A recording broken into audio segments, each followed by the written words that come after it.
Во овој период, кога има многу врнежи од дожд, агрономите советуваат да се внимава со наводнување на зелката. Според Василев, сега постои голем процент на почвена и воздушна влага, а тоа го зголемува и ризикот од појава на многу болести. За да не дојде до несакани последици и уништување на целото растение, земјоделците не треба да претеруваат со наводнување и ѓубрење на оваа земјоделска култура. Проблемот со зелката е тоа што Струмичкиот регион, особено Струмичкиот регион, особено центарот на Струмичкиот регион, има проблем со високи подпочвени води. Тие високи подпочвени води се качуваат до површината, дури избиваат од површината нагоре, а луѓето заради сушниот период претходно вршија наводнување на зелката и сега зелката се најде во еден расчекор каде што нејзиниот коренов систем кој што е толку слабо развиен, а има голема лисна маса над површината, дојде до гушење на зелката и сега доколку не се повлечат овие подпочвени води, тешко може зелката да го продолжи нормалниот развој.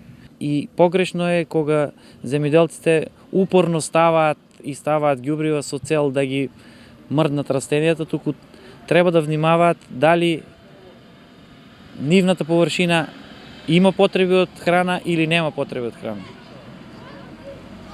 За успешно производство на крај треба контрола, најмногу контрола на вода и контрола на храна, за да тие се двата момента кај што земјоделците може да реагираат. Со надворешните услови, што ќе обезбеди природата, тоа е. За 10 дена треба да започне бербата на зелката под пластеници, но дел од земјоделците стравуваат дека нема да ги имаат потребните количини и квалитет, бидејќи дождот веќе уништи некои посеви засадени со пролетна зелка. И времето гледаш на временските услови, од една страна само ментално на земјоделието не помага, унатре половината зелка и повеќе ни расипана од вода, што поплави. Разпа се. И таа е, што да кажем, земјоделието под облак живееш, скапија таа голема, ѓубрината се скапи, цената не знаеш каква ќе биде на земјоделците, ништо не ти загарантирано. Почетна цена била 40 динара. Кој има сега да сече на 40 динара зелка? Тие са и колку да изброме? Тие са брат луѓе што ќе сечат.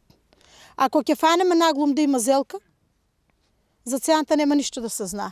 10 динари и на кој сакат ќе дадат. Ако имаш вујко, ќе те зема. Ако немаш вујко, ќе си стане и нивата ќе испука. Доколку продолжи дождот, а земјоделците со неконтролирано ѓубрење и наводнување, Василев вели дека производителите на оваа земјоделска култура ќе бидат во загуба.